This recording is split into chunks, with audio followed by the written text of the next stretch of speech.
आज Doubtnut app download करें। Doubtnut पर अपने सभी गणित, रसायन विज्ञान, भौतिक विज्ञान और जीव विज्ञान के डाउट्स का करो सफाया। बस प्रश्न की फोटो खींचो, एक ही प्रश्न को क्रॉप करो और तुरंत वीडियो सोल्यूशन पाओ। अभी डाउनलोड करें। हेलो फ्रेंड्स, हमारा क्वेश्चन है 1 मीटर लंबी एक प्रणालिका पर 500 फेरों वाली 5 परतें हैं। सबसे निचली परत का व्यासार्ध 0.015 मीटर है।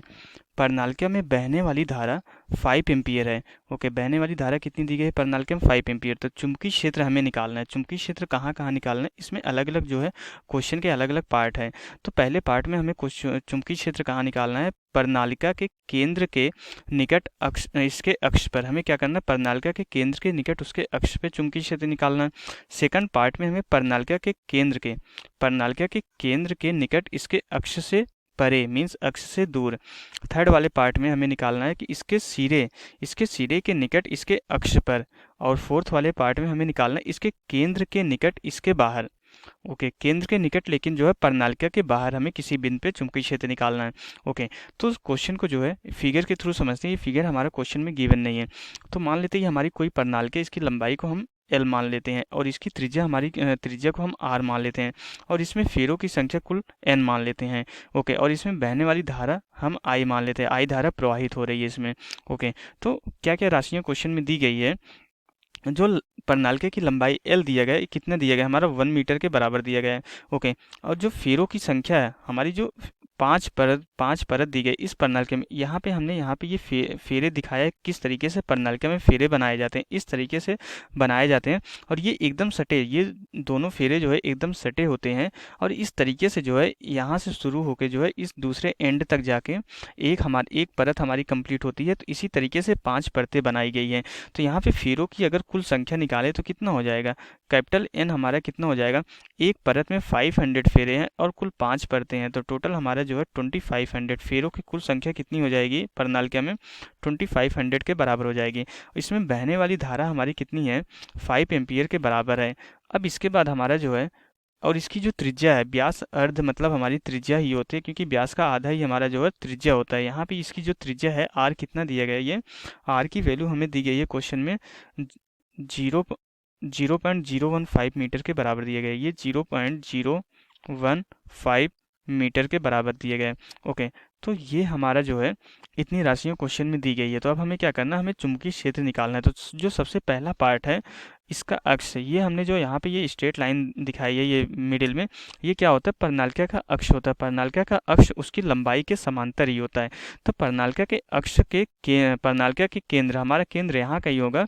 तो इसके अक्ष पर, इसके केंद्र पर हमें पहला वाला जो पार्ट है प्रणालिका के केंद्र के निकट इसके अक्ष पर, तो इसके अक्ष पर इसके केंद्र के आसपास ही हमें क्या निकालना है? चुंबकीय क्षेत्र निकालना है। तो ये इसका जो फॉर्मूला होता है हमारा, बी बराबर हमारा क्या होता है?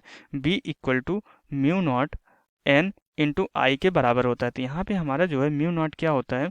म्यू नॉट ये हमारा जो है चुंबकीय पारगम्यता होती है।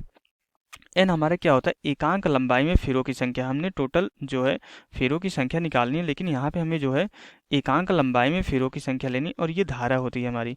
तो यहाँ से अगर हम सारी वैल्यू पुट अप करेंगे तो हमारा म्यू नॉट कितना होता है? म्यू नॉट की वैल्यू 4 पाई इंटू 10⁻⁻7 के बराबर होती है। एन हमारा जो एकांक लंबाई में फेरों की संख्या है, तो एकांक टोटल फेरों की संख्या कितनी है? 2500 के बराबर है। और लंबाई हमारे प्रणालिका की कितनी है? 1 मीटर के बराबर है। इंटू हमारा जो है आई कितना दिया गया है क्वेश्चन में?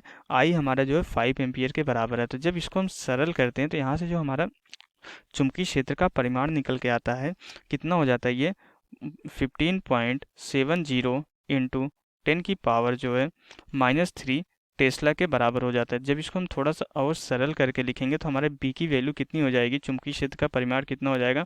1.57 इंटू 10⁻⁻2 टेस्ला के बराबर हो गया। तो यहाँ पे हमारा क्वेश्चन का पहला पार्ट सॉल्व हो जाता है। अब दूसरे पार्ट में हमें क्या बोला जा रहा है? सेकंड वाले पार्ट में बोला जा रहा है कि हमें जो है प्रणालिका के केंद्र के निकट, ओके, सेकंड वाले पार्ट में प्रणालिका के केंद्र के निकट लेकिन इसके अक्ष पे नहीं। तो प्रणालिका के केंद्र हमारा यहाँ पे है, इसके अक्ष पे नहीं, यहाँ के किसी बिंदु पे हमें जो है चुंबकीय क्षेत्र का परिमाण निकालना है। तो प्रणालिका के केंद्र के आसपास, चाहे इसका अक्ष हो या अक्ष से दूर कोई भी बिंदु हो, परिनालिका के केंद्र के आसपास जो हमारे चुंबकीय क्षेत्र का परिमाण होता है वो हमारा परिनालिका के केंद्र पे जितना होता है उतना ही होता है। तो इसलिए सेकंड पार्ट का आंसर भी, तो सेकंड वाले पार्ट का भी आंसर हमारा कितना हो जाएगा, 1.57 इंटू 10⁻⁻² टेस्ला के बराबर। ये हमारे सेकंड वाले पार्ट का भी आंसर हमारा इतना ही हो जाएगा। अब इसके बाद जो हमारा थर्ड वाला पार्ट है, थर्ड वाले पार्ट में क्या बोला जा रहा है, हमें कहाँ चुंबकीय क्षेत्र निकालना है। हमें जो है थर्ड वाले पार्ट में इसके सिरे के निकट, हमें जो है इसके सिरे के निकट और इसके अक्ष पर, सिरे के निकट हमारा क्या हो गया, ये हमारा जो है इसका सिरा हो गया परिनालिका के, तो इसके अक्ष पर यहाँ का इसके अक्ष के आसपास, इसके अक्ष पर ही और सिरे के आसपास के किसी बिंदु पे हमें निकालना है, यहाँ किसी बिंदु पे हमें निकालना है। तो इसके लिए हमारा जो फार्मूला होता है, परिनालिका के सिरे पे जो हमारा चुंबकीय क्षेत्र होता है वो कितना होता है हमारा, B = μ0 n I/2 के बराबर होता है। ये हमारा यहाँ पे /2 के बराबर होता है।